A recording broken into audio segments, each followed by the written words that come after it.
Bonjour, moi c'est Charlotte Evin, donc je suis adjointe de direction du pôle domicile des Côtes-d'Armor.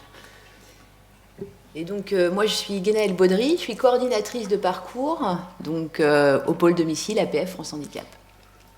Et donc l'objet de notre présentation est de vous présenter comment on a développé cette fonction de coordination de parcours. Donc du coup déjà de vous dire d'où on part. Donc APF France Handicap, c'est une association nationale qui s'appelait APF avant, Association des paralysés de France. On a changé de nom, on reviendra dessus pourquoi plus tard. Mais du coup, c'est de se dire que c'est une association militante qui, au moment où elle est passée gestionnaire de service, a fait le choix de demander la parole des adhérents pour savoir ce qui allait se développer dans chaque territoire, dans chaque département. Et du coup, dans les Côtes-d'Armor, ça a été essentiellement le domicile. Donc ça a commencé par une équipe spécialisée de vie autonome à domicile qu'on appelait les SVAD. Puis c'est devenu le pôle domicile avec l'élargissement de l'offre de services. L'idée, c'était de développer une offre et une organisation coordonnée et convergente pour répondre aux besoins du domicile.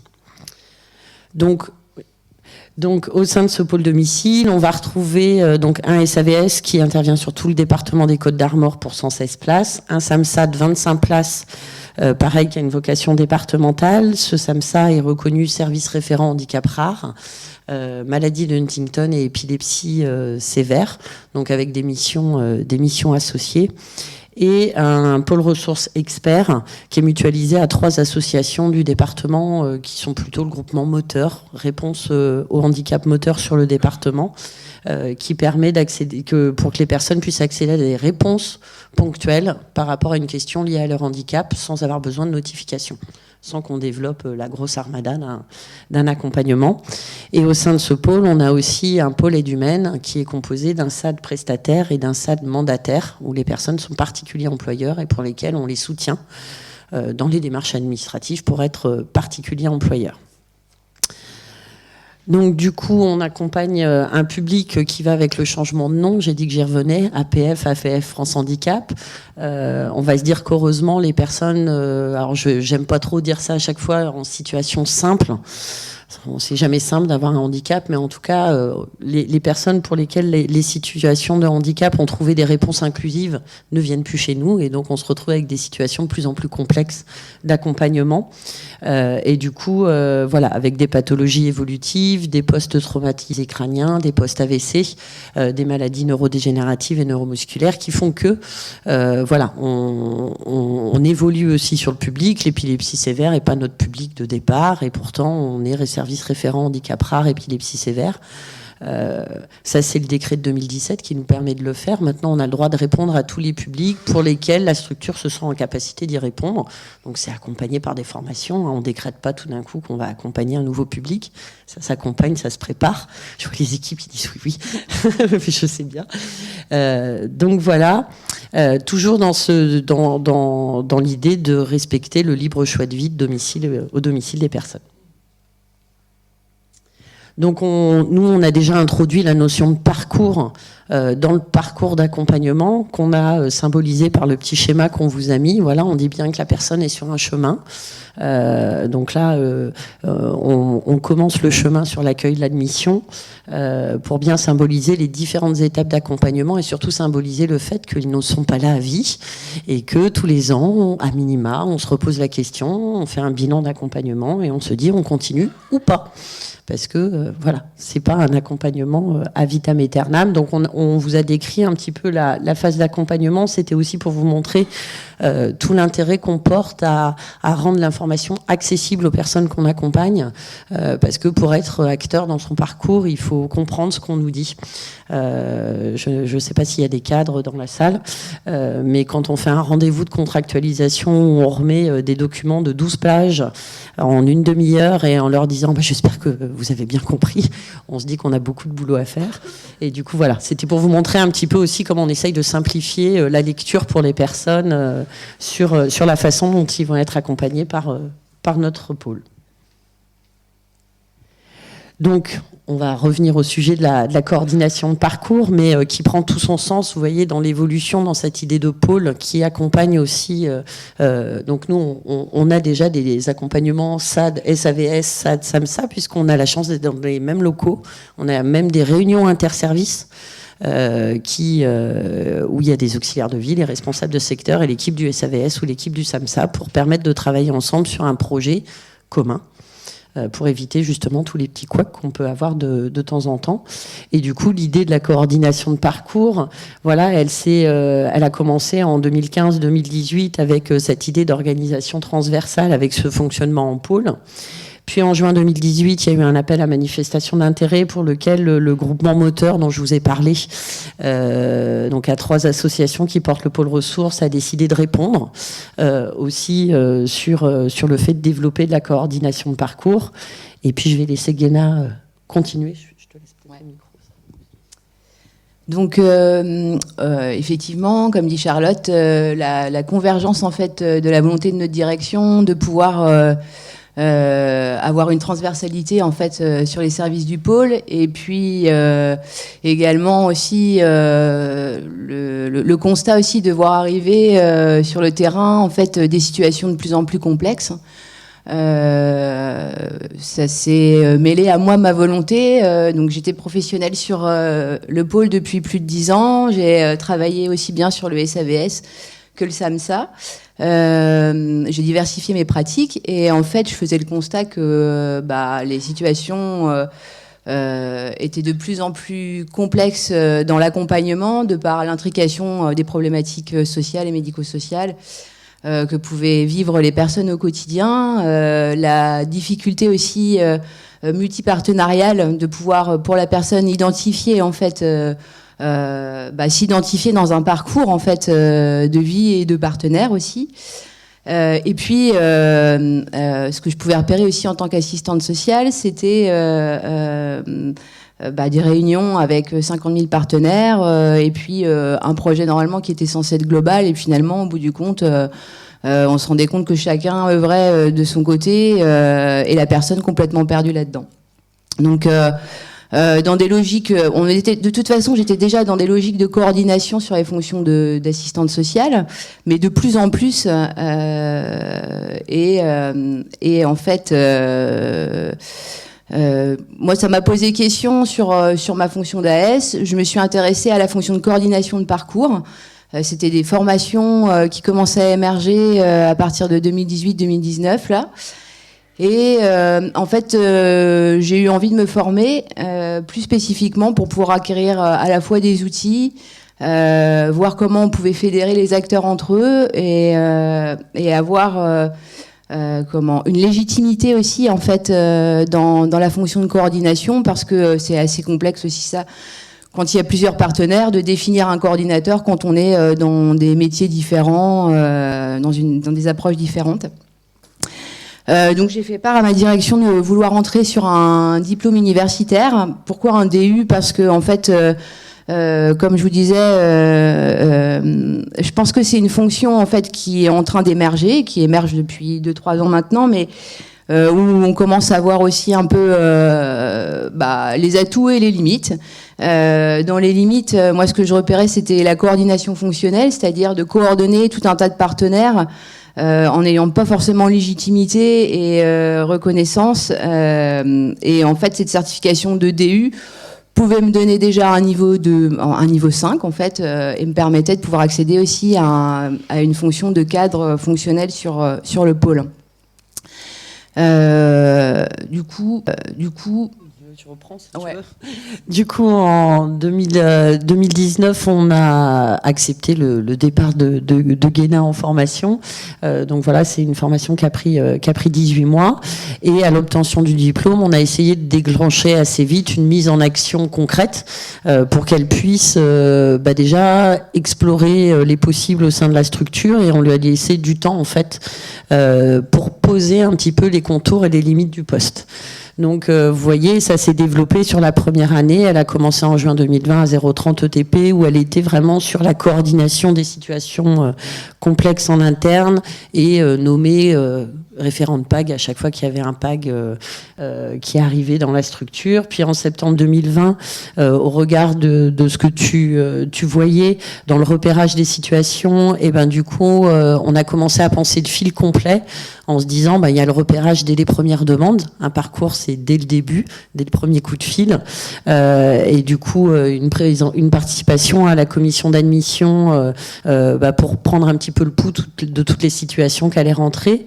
Puis en novembre 2020, une augmentation du temps, parce que sur le pôle ressources dont je vous ai parlé dans la présentation, le pôle ressources, c'est souvent une porte d'entrée avec une petite question. On se rend compte que c'est l'arbre qui cache la forêt et que la personne a besoin d'un accompagnement peut-être un peu plus complet. Et du coup, voilà, Guéna, dans son poste de coordination du pôle ressources, repère ces situations-là et peut les accompagner vers une entrée dans le service ou vers un autre service d'accompagnement qui répondrait à ses besoins. Et donc, depuis juin 2021, elle est à 0,80 sur le pôle, avec on va dire une visibilité sur l'ensemble du parcours de la personne au sein du pôle, la gestion des coordinations, la gestion des situations complexes, et aussi une place institutionnelle importante, parce que quand on est coordinateur de parcours, il faut très bien connaître le réseau. Comme disait Guéna, le niveau 5, c'est aussi parce que ces interlocuteurs, c'est des chefs de service ou des directeurs qu'il faut aller chercher. Et du coup, voilà, quand on se présente assistante sociale, est-ce que je pourrais parler au directeur parce que on a un souci dans une situation, c'est plus compliqué. Donc voilà, la question de la légitimité était importante, et du coup, on lui a donné une place aussi institutionnelle dans le maillage partenarial, et participer à des instances institutionnelles partenariales pour bien connaître le réseau, les ressources, et pouvoir interpeller plus facilement. Donc là, l'idée, c'est de vous montrer comment notre organigramme a un petit peu évolué. Donc ça, c'est l'organigramme avant la coordination de parcours, où on voit bien, donc moi je suis l'adjointe, je suis responsable du SAVS SAMSA Pôle Ressources. Voilà, j'étais en direct avec les équipes, et l'évolution, où là, la coordinatrice de parcours a bien pris sa place en transversalité pour toutes les situations du pôle, y compris du SAD, où elle peut intervenir dès que la situation est complexe. Et je vais laisser du coup Guéna dire comment opérationnellement ça se traduit. Ouais, parce que ce que j'ai pas dit aussi tout à l'heure, c'est que dans l'évolution aussi de mon poste, en fait, je me suis engagée dans la démarche qualité aussi à un moment donné. Je suis référente qualité sur le pôle.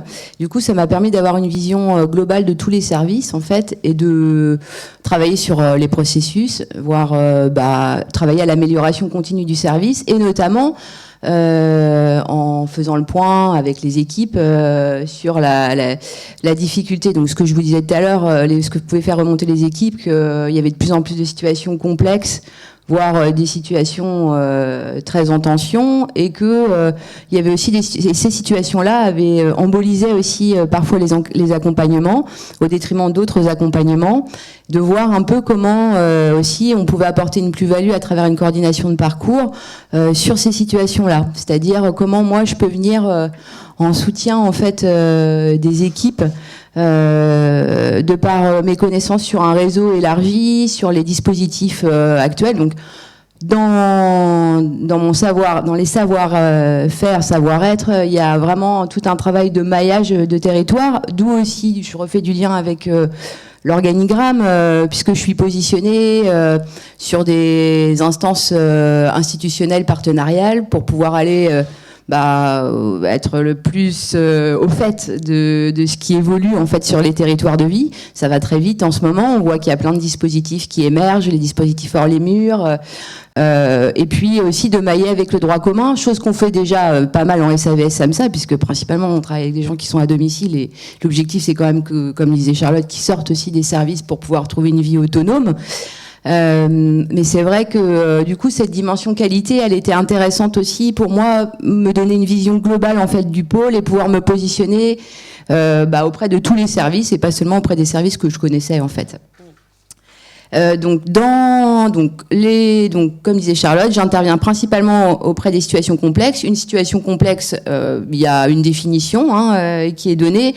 Alors, elle n'est pas très buvable, mais en fait, si on remet des mots plus simples, c'est l'intrication, la sévérité des altérations organiques. Bah, c'est ce que je vous disais tout à l'heure, le fait que les personnes rencontrent aujourd'hui des difficultés qui s'intriquent les unes dans les autres et qui font que ça crée un problème énorme. Le caractère problématique d'une évaluation globale est partagé, toujours pareil. Le fait de réunir, la difficulté de réunir tous les partenaires à un moment donné quand la situation est en crise et de pouvoir faire émerger une évaluation cohérente. Et les incapacités et difficultés constatées par les professionnels de mettre en œuvre avec les personnes une stratégie globale, d'où l'intérêt d'avoir une coordination pour être en soutien de la personne et des partenaires, de la garantie du parcours de vie de la personne. Donc moi j'interviens sur 3 types de coordination. Donc il y a une coordination interne, donc au niveau du SAVS, du SAMSA et du SAD, du service d'aide à domicile. Quand les équipes font remonter que la situation commence à être vraiment difficile à accompagner, du coup moi je peux intervenir. Alors, le poste est en train de, comme disait Charlotte, je suis sur un 80, je suis en train de créer tous les outils, en fait, en fait, depuis ces derniers mois, j'ai repéré un peu là où je pouvais me trouver dans les différentes instances. Et notamment sur la question de la complexité de la situation, on propose aujourd'hui aux équipes une réunion, en fait, hebdomadaire où les équipes peuvent venir se saisir de ce temps-là, en fait, pour échanger sur une situation qui leur paraît complexe. Donc, pour ce faire, on a créé une fiche de saisine. C'est d'abord évoqué en réunion d'équipe. Les collègues interpellent le responsable de service pour saisir la fiche et me la communiquer. Et ensuite, moi, je programme, en fait, un temps d'échange sur les situations où je définis ensuite la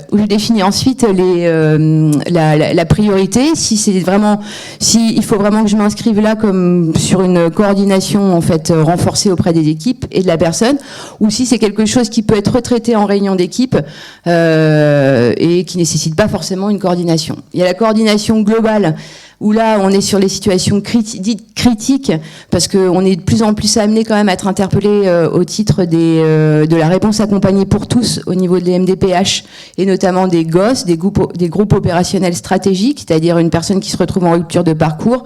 Comment les partenaires du territoire vont lui apporter une réponse concrète et rapide en fonction des éléments de crise. Donc là, je m'inscris aussi dans la coordination des PAG et en coordination externe, puisque en fait, je coordonne le pôle ressources. Donc ça permettait aussi de voir les personnes dans la fluidité des parcours, de repérer des personnes qui n'ont pas d'accompagnement et de pouvoir faciliter leur entrée sur les services. Et alors, autre petit point, sur la coordination interne, toujours, j'ai oublié d'en parler, mais je suis aussi positionnée sur tout ce qui est les demandes, toutes les nouvelles demandes d'entrée sur le SAVS, SAMSA, de pouvoir aller rencontrer les personnes, évaluer avec un professionnel de l'équipe, soit ergo, soit AS, soit médecin.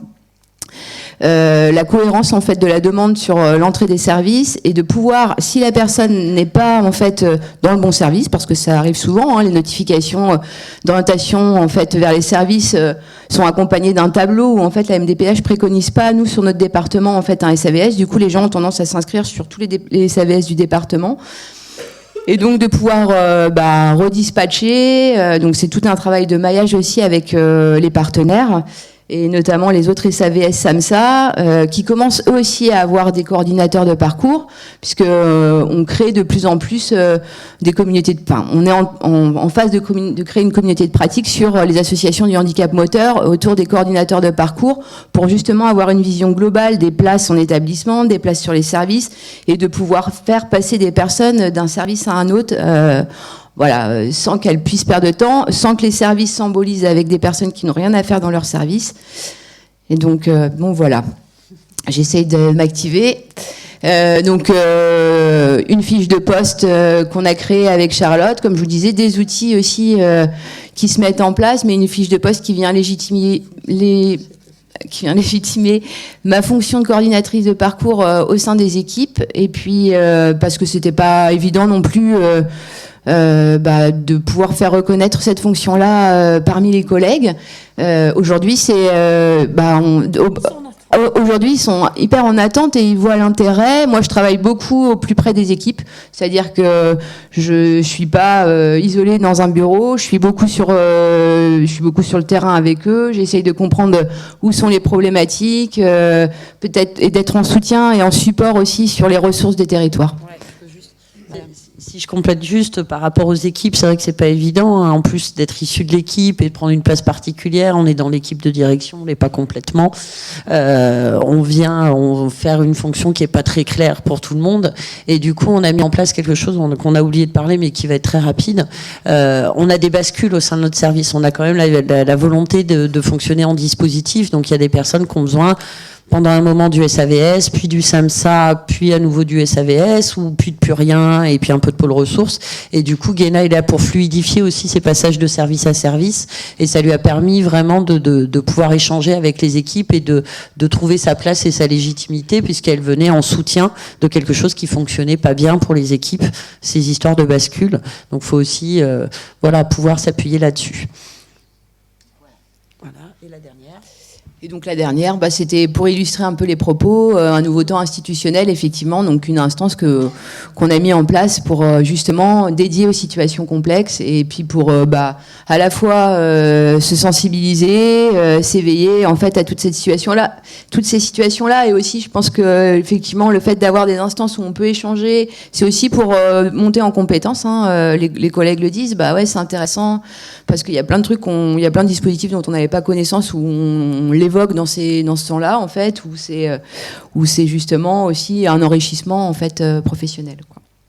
Voilà ce que je peux vous dire de la coordination de parcours, qui est aujourd'hui un métier qui est en pleine émergence. Et alors moi, je suis coordinatrice de parcours. Vous entendrez d'autres termes. On entend beaucoup parler des APPV, des assistants de parcours de projet de vie. Pour moi, c'est pas la même chose, mais c'est un autre débat. Et donc voilà.